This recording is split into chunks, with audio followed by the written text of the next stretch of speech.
Hello and welcome to Cinema to the Letter. For this bonus episode, we're announcing the lineup for Season 3, Disney.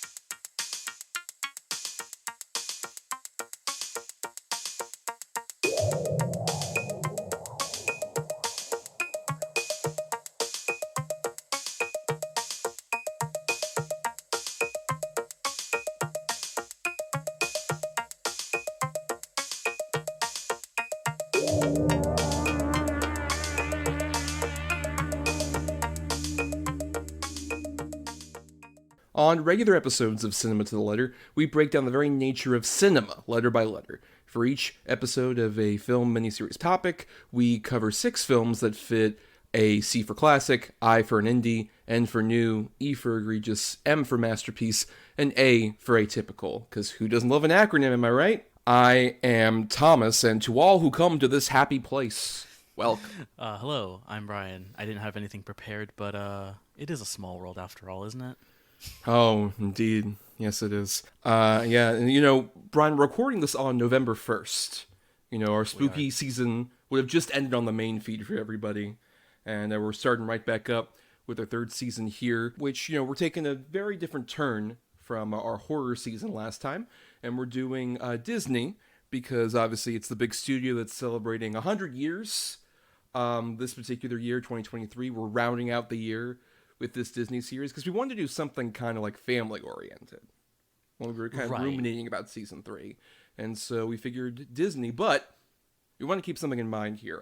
In case you're new, and you're like, oh, wow, they're going to talk about Disney, and they're going to talk about everything in glowing terms, because they love Disney. We're a bunch of Disney adults. Right, exactly. Our Instagrams are us with the mouse ears going around every theme park. We're not necessarily Disney adults. We are adults talking about Disney, but we're different. That's true. Yes, voluntarily talking about the films of the Walt Disney Corporation. But I think that's the fascinating thing, is with a company that's been around 100 years, as with any American institution, it's covered in blood and horror and terror, but also a lot of sort of American history of, in this case, a craft.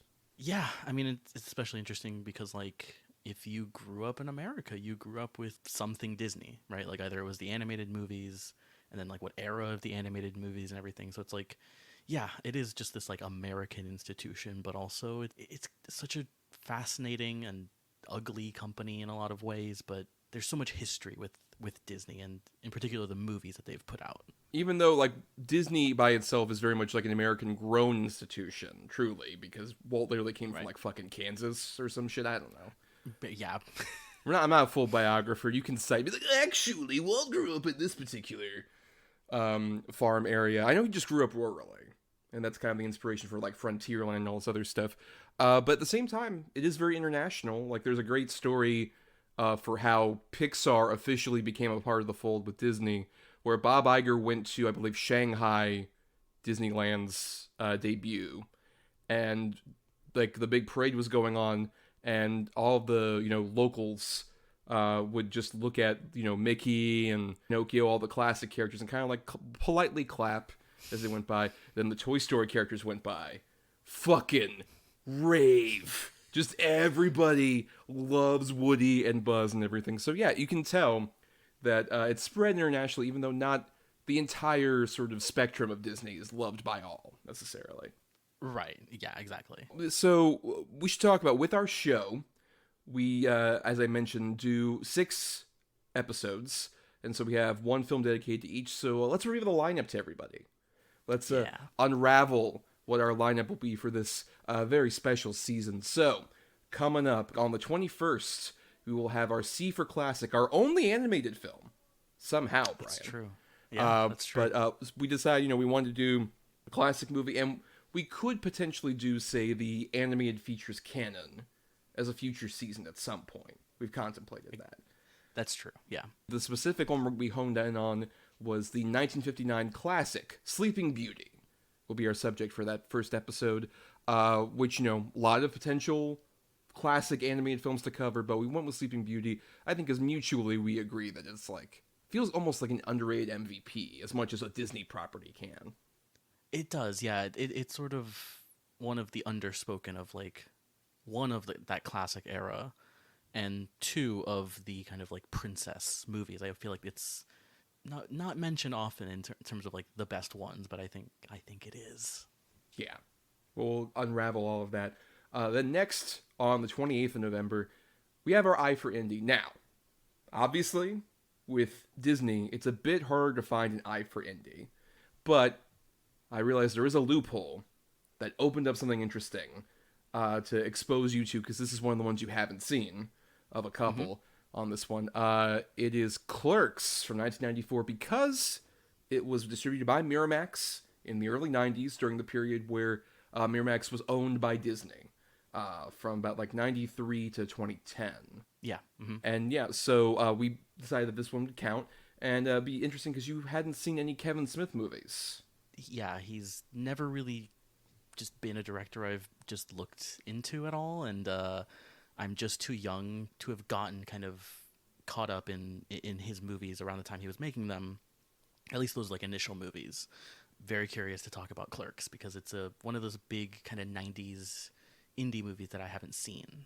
Part of that whole like indie wave, I think. Yeah, and prepare for that episode, folks, because it's going to be a lot of myself talking about my deep, dark past with Kevin Smith and how that's very intertwined in this show even existing to any degree. Yeah, it'll be an interesting contrast, I think. Yes, for sure. A newbie versus an embittered veteran of the Kevin Smith trenches. But then we have our N for New.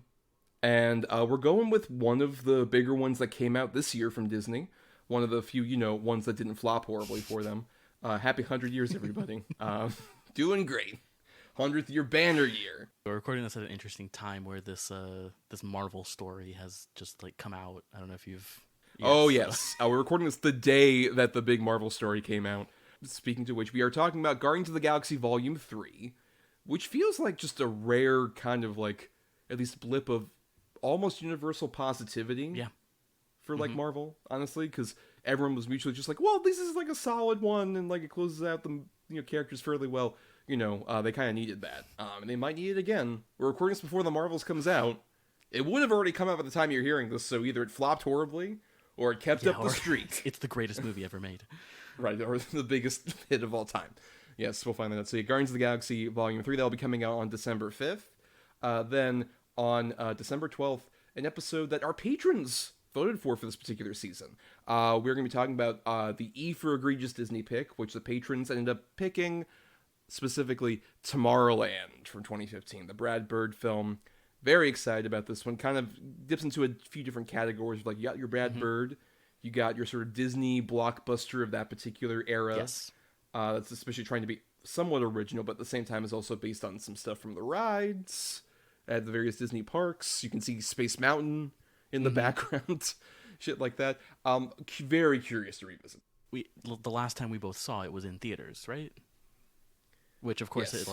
it was a huge flop, and Brad Bird has not worked in live action since, so it'll be very curious to revisit this. Yes, it is the one I haven't revisited in quite a bit from the Bird filmography.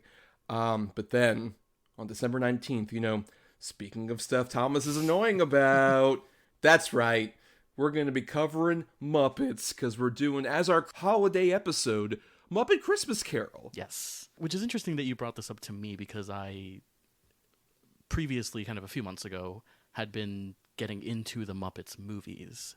And I've seen, the first three, I believe? Right, you've seen the Muppet movie, Great Muppet Caper, and Muppets Take Manhattan. And I stopped at this one because I was watching these in like June, and I was like, I can't watch a Christmas movie in June. Right. But I'm so excited because I loved those movies, and we'll have a great time talking about the Muppets. There's a lot of context to this, particularly in terms of Disney, particularly in terms of being the first Jim Henson-less film production, all sorts of other stuff that will come out just in time for the holiday season for you to gather around the fire with all the little ones and listen to this particular episode. I'm sorry in advance. And then the last episode, not just of this season, but of 2023, our debut year, our A for Atypical choice. We're going weird. We're going wild. We're going with something that scared many young children including, say, a young Thomas. Return to Oz comes out December 26th, just in time for Boxing Day. Everyone's favorite holiday.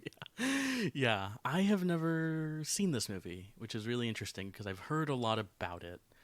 I've just heard a lot of weird things, so I'm very curious to finally see it.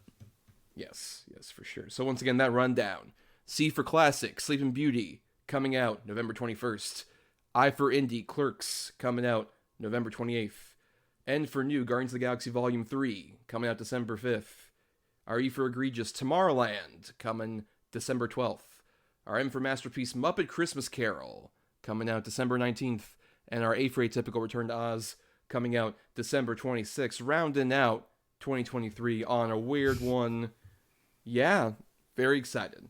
Very excited for this particular season. A lot of interesting bips and bops that covers, I think, the general variety that Disney can have at its best or worst. Yeah, as we'll see.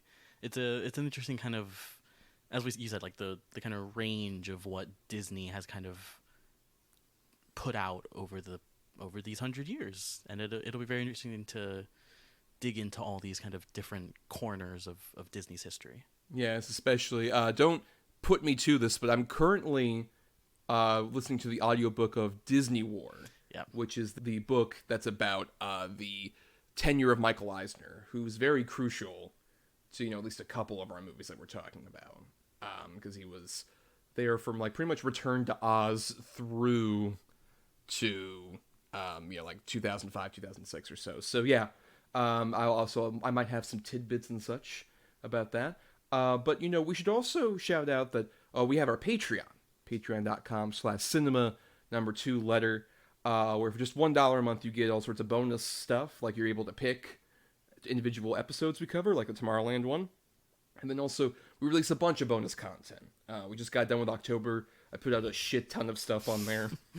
It's worth your dollar if you like the show. And coming up, we'll have some stuff like some individual reviews, but a lot of like what we're going to call review roundup stuff. Right. Because it's Oscar season, baby. A lot of big stuff's coming out. And so we're going to be, probably corralling some. Though I think the first of those you would have probably heard already is our review of the David Fincher film The Killer. Hell yes. Which is on Netflix.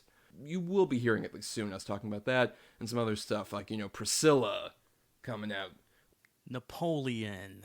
Or speaking of Disney, Wish. We might talk That's about true. that extended PS3 cutscene that's they're putting out. I literally have not seen the trailer for that, but I believe you because that's oh man, yeah. No, I don't like how it looks. But we at least do one other sort of bonus podcast of some sort every month. For November, we're gonna contrasting our dip into traditional fairy tale sort of cinema with a look at the 1991 stage recording of Into the Woods. Also talking about the Disney film adaptation from Rob Marshall. I'll be exposing Bryan to the sort of musical loving side of myself with that.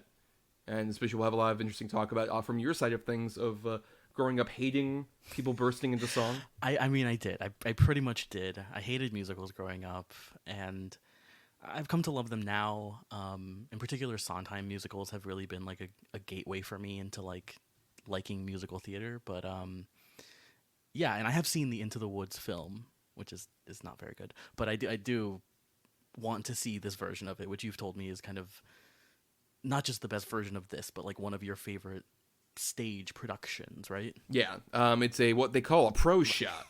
That's what the kids call it. It was a very integral piece of Thomas lore, as we'll get into when we talk about that. And then in December, expect at least we'll be doing a top 10 list related to Disney this time about our top 10 Disney songs. So that's not just film. We open that up to it could be like a theme song from a TV show. It could be a song from a ride. My fucking theme park loving ass is probably going to do that. And there's a wider range of eligibility for that particular list. And we talked about some other special Disney stuff we might be doing, around the holiday season. A little thing in your stocking, a stocking stuffer. Little gift card or something. We'll be Right. Here's an iTunes gift card, dear. It's not called iTunes anymore, Grandma. God, remember iTunes gift cards? Oh, hell yeah, I do. That's how I rented so many movies and then put them on my 160 gig iPod and then used the red, yellow, white connectors so I could watch them on my TV in 48. But, yeah, so expect all of that coming to the Patreon. And, just a shout out while you're waiting for that full episode to come out, over on a different Patreon, the Film Cred Review Patreon, you can hear me fill in for Heil Peralta. I'm usually just a producer and editor on that show, but I filled in for her because she had a last-minute emergency. And I talked with John Patterson about all things Marty Scorsese. We went through a lot of his stuff. This was in anticipation of Killers of the Flower Moon. But, you can listen to that and then listen to our Killers of the Flower Moon audio review. We would have put out, last month, which was all cheery and didn't talk at all about the horrors of America. No. But, spoilers, a pretty good movie. Don't know if you've heard, but... Spoilers, yes. I don't know. Marty's not known for doing that. And just delivering banger after banger for over, 50 years at this point. Yeah, that's, I guess, the end of this little mini-sode here.